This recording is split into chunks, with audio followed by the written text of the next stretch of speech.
السلام عليكم، ازيكم؟ عاملين يا رب تكونوا بخير وانتوا بتشوفوا. النهارده ده هنعمل احلى فيديو احلى من المحلات. هنعملها باشكال جميله جدا.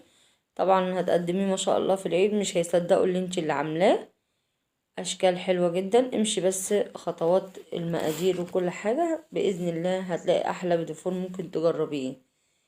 اشتركوا في القناه وفعلوا زر الجرس عشان يوصلكم مني كل جديد. دلوقتي بقى هنبدا بالمقادير.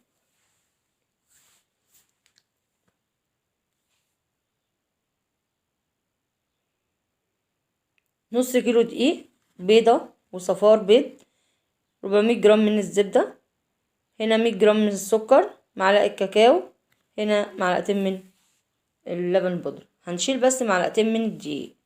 لو انت هتشتغلي بالمكنة يبقى تحطي المعلقتين من الدقيق. هحط الزبدة في بول، لازم نضربهم كويس جدا. يتوقف على ضرب السكر مع الزبدة. هضرب كويس جدا، لازم يعمل فوم كده. هحط بيضة، هي بيضة وصفارة، صفار البيض. هضربه كويس جدا. اشتركوا في القناة وفعلوا زر الجرس عشان يوصلكم مني كل جديد. عايزة اقول لكم سهل جدا، محدش يستصعب اي حاجة. هحط الدقيق.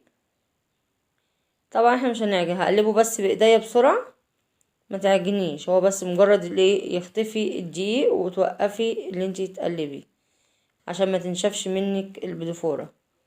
خلاص كده. هقسم بقى نصين، نص كاكاو ونص فانيليا. هحط معلقة من الكاكاو، ممكن تحطي كيس نسكافيه او قهوة سريعة الذوبان. هقلبه بالراحة خالص.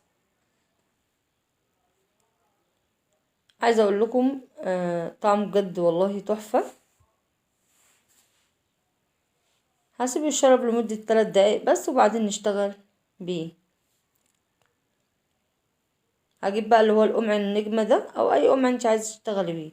اللي عايز يصوره ويجيبه، بيجيبه من من العتبة.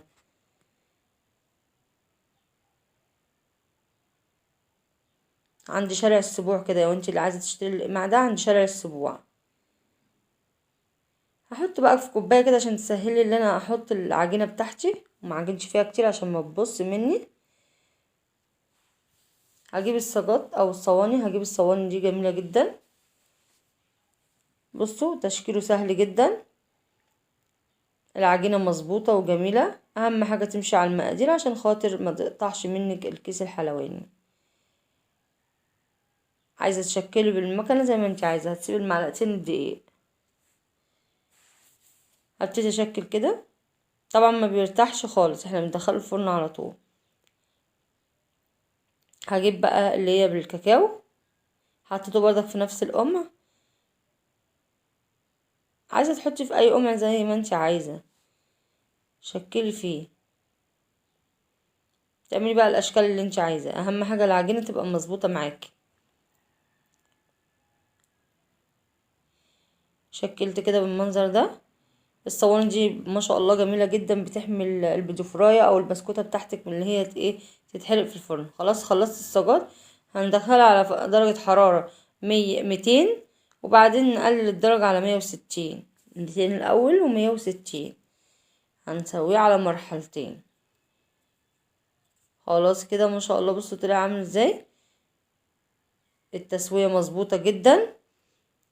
مش هنحركه، ده برضه بارد اللي انا حركته. لازم اي نواعم تطلعيها ما تحركهاش خالص الا لما تبرد. بصوا ما شاء الله التسوية الواحدة دي هي اللي بتبين السوى الكاكاو عشان ما يتحرقش منك. خلاص بقى خلصت الكمية. هحطها بقى في صاج كبير عشان خاطر نبتدي نشكل البدوفراية بتاعتي. عايزة اقول لكم ناعم جدا ما شاء الله. بصوا بيدوب في الفم دوب كده. هحطه بقى في صينية وبنبتدي بقى نشكله. التشكيل ده حسب ذوقك بقى. حطيت الفانيليا لوحديها والكاكاو لوحديها. عندي هنا شوكولاتة بيضة، سيحتها على حمام مائي مع معلقتين زيت وشوكولاتة دارك اللي هي بالحليب.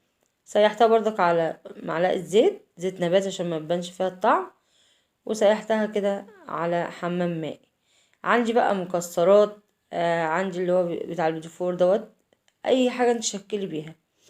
عندي هنا مربى حليب، وعندي نوتيلا، وعندي اللي انت عايزاه، ومربى مشمش هي اللي بتنفع مع البيتي فور.